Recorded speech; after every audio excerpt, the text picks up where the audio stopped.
ನೀನು ಯಾಕೆ corporate try ಮಾಡಬಾರ್ದು, ನೀನು ಯಾಕೆ ಕಾರ್ಪೊರೇಟಲ್ಲಿ ಕೆಲಸ ಮಾಡಬಾರ್ದು ಅಂತ ಹೇಳಿರೋದು ನನಗೂ ಕೇಳಿದ್ದೀನಿ. ಯಾಕೆ ನೀವು ಯಾಕೆ ಕಾರ್ಪೊರೇಟ್ ಇದರ ಅಂದರೆ ಕೆಲಸದ ಬಗ್ಗೆ ಈ ಥರ ಹೇಳ್ತಾ ಇದ್ದೀರಾ? ನಿಮಗೆ ಆದಂತಹ ಅನುಭವದ ಬಗ್ಗೆ ಹೇಳಿ. ಇವಾಗ ಕೆಳಗೆ ತುಳಿಯೋದು ಅನ್ನೋದು ಇನ್ ಲೇಮನ್ಸ್ ಲ್ಯಾಂಗ್ವೇಜ್, ಅದ್ರ ಜೊತೆಗೆ the amount of anger that you suppressing, ಆ ಹೆಲ್ಪ್ಲೆಸ್ನೆಸ್. ಇವಾಗ ಮ್ಯಾನೇಜರ್ ಬಂದ್ಬಿಟ್ಟು ಬೈದರೆ ಆ ಮಗ ಈ ಮಗ ಅಂತ ಬೈದರೆ ಬೈಸ್ಕೊಂಡಿರ್ಬೇಕು.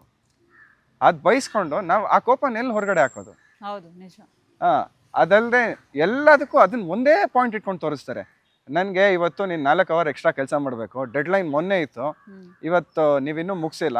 ಅವ್ರ ಕೆಲಸನ ನಮಗೆ ಟ್ರಾನ್ಸ್ಫರ್ ಮಾಡ್ತಾರೆ ಅಲ್ವಾ? ಅವ್ರ ಕೆಲಸನೂ ನಾವೇ ಮಾಡ್ತೀವಿ, ನಮ್ಮ ಕೆಲಸನೂ ನಾವೇ ಮಾಡ್ತೀವಿ.